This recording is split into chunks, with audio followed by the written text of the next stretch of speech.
Il y a quelques années, dans un pays d'Afrique, dont je tairai le nom, a eu une rencontre qui réunissait les plus grands sorciers du monde, notamment des occultistes, des francs-maçons, des rosicruciens et bien d'autres encore. Au cours de cette rencontre, tous étaient très préoccupés par rapport à une situation étrange qui était en train de se produire dans une partie du monde, non loin d'Israël et de l'Afrique. À cette réunion, ils ont parlé à un jeune homme appelé Richie, alors présent à la réunion. À cette époque, il avait environ 24 ans.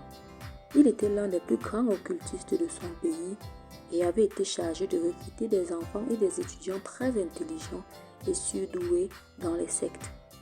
Il pouvait voir sur leur visage l'inquiétude par rapport à cette situation. Ils lui ont dit que dans son pays, un groupe de femmes âgées de 60 ans et plus se réunissait chaque jour de 12h à 18h pour prier, se repentir, demander pardon à Dieu pour leurs péchés et même celui de leur pays, puis ils adoraient Dieu. Ces femmes n'étaient ni instruites ni très honorables dans le pays, mais leurs prières bouleversaient le monde entier. Selon les participants de cette réunion, leur programme de prière allait sur 90 jours et elles appelaient cela la prière d'alliance. Selon les occultistes et les sorciers présents, leur prière avait un tel impact que même les chrétiens dans le monde entier qui s'étaient endormis spirituellement se réveillaient immédiatement. Beaucoup de personnes qui avaient rétrogradé revenaient subitement à la foi. Les occultistes et les sorciers présents étaient tellement conscients de l'impact de leur prière qui empêchait les forces du mal d'accéder à certains territoires sur la terre, notamment celui dont nous avons parlé plus tôt. L'impact même de leur prière avait commencé aussi à réveiller plusieurs pasteurs qui avaient renoncé à la foi depuis pour s'attacher aux choses de ce monde. Selon eux, si le programme de ces mamans continuait jusqu'à la fin, cela provoquerait un réveil mondial sur plus de 70 ans au moins et ils ne pourront rien y faire car c'est ces femmes qui domineraient dans le nom de Jésus pendant de nombreuses années dans le monde spirituel. Richie a donc été chargé de trouver où se situait ce petit village et ces femmes et de les empêcher de terminer leur programme de 90 jours de prière d'alliance. Il restait encore 22 jours, le jour où leur réunion a eu lieu. Richie ne devait pas les attaquer directement, selon ce qui était dit, car cela entraînerait soit sa mort, soit sa conversion. Il a donc dû trouver une stratégie subtile pour pouvoir perturber les dames et empêcher leur programme de continuer jusqu'à la fin.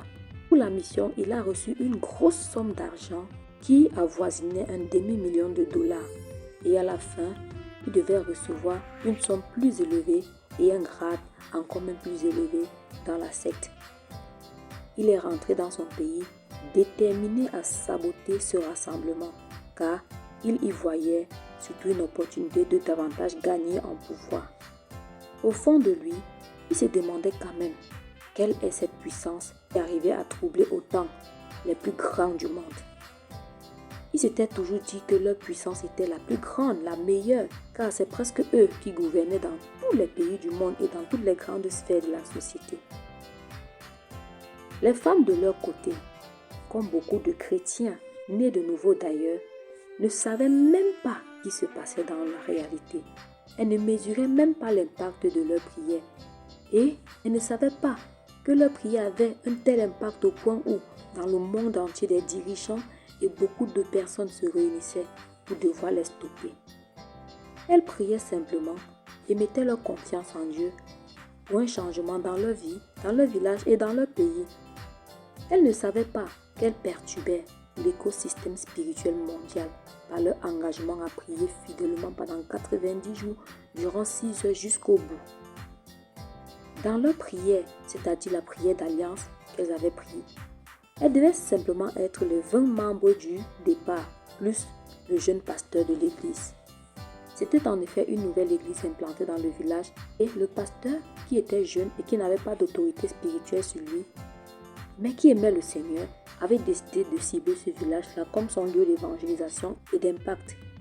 Il a ouvert son église et son église n'était remplie que de mamans.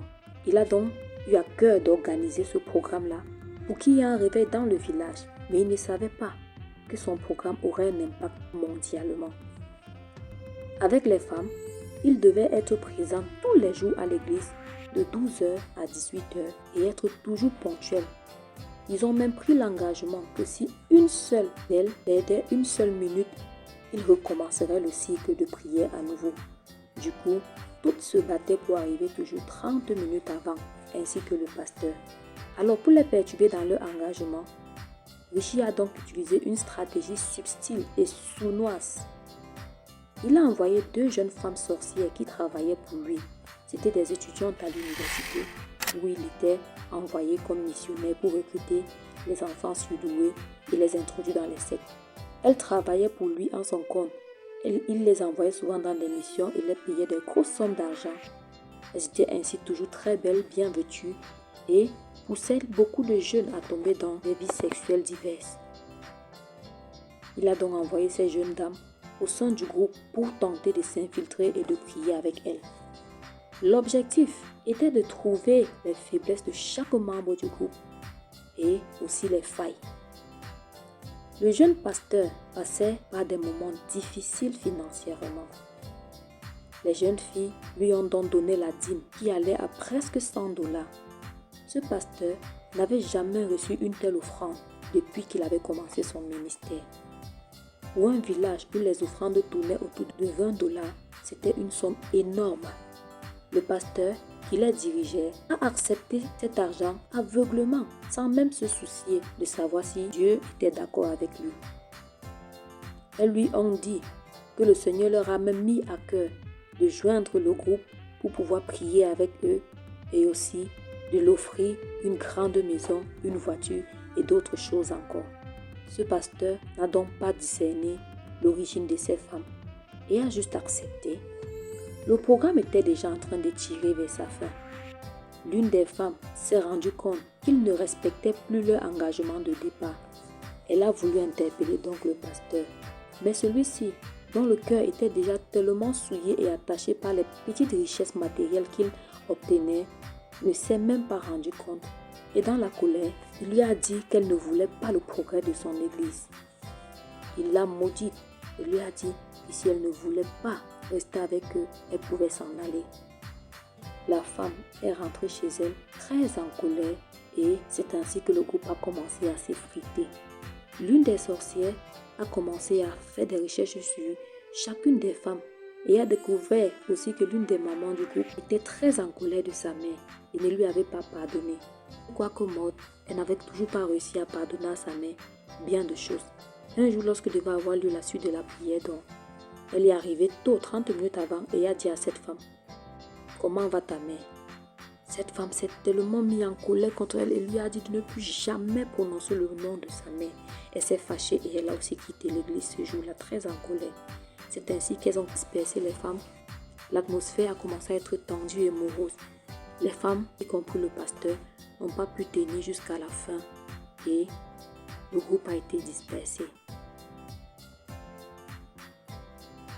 La vérité, c'est qu'à la fin de leur programme, Richie s'est repenti et est devenu enfant de Dieu.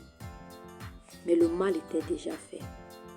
L'ennemi avait réussi à exploiter les faiblesses tant du pasteur que de certaines femmes pour perturber le groupe et les empêcher d'accomplir leur mission de départ. Ils n'ont pas pu aller jusqu'au bout. Au dernier jour, ils ne sont pas venus. Et c'est ainsi que Richie a atteint sa cible. Et il devait retourner pour recevoir sa récompense. Mais il s'était déjà repenti. Malheureusement, le réveil mondial de 70 ans n'a pas eu lieu. Personnellement, je dirais que Dieu protégerait toujours les siens, c'est vrai. Mais il est important que nous sachions garder nos cœurs. Je dirais aussi que les mauvaises pensées sont les sources faciles que l'ennemi utilise pour nous déstabiliser. La Bible nous exhorte à ne pas laisser le soleil se coucher sur notre colère ou sur le ressentiment. Cela donne accès à Satan. Pour être fort dans la prière et résister à l'attaque de l'ennemi, nous devons traiter nos cœurs, les purifier et les sanctifier. on prie difficilement, avec un cœur troublé et coupable. Que Dieu nous aide, à travers cette histoire, à travailler aussi sur nos cœurs. Car combien de fois avons-nous eu des prières qui n'ont pas atteint leur cible simplement parce que l'ennemi est venu nous troubler dans notre élan en utilisant nos propres faiblesses. Il est important de travailler sur nous-mêmes, n'est-ce pas? J'aimerais bien attaquer les sorciers et les juger, les viser des pieds, mais s'ils ont eu accès, c'est parce que le peuple lui-même avait beaucoup de petites limitations. Nous en avons tous, mais je sais qu'en comptant sur Jésus et sur son esprit, nous pouvons y arriver. Et toi, quelle leçon tires-tu de cette histoire?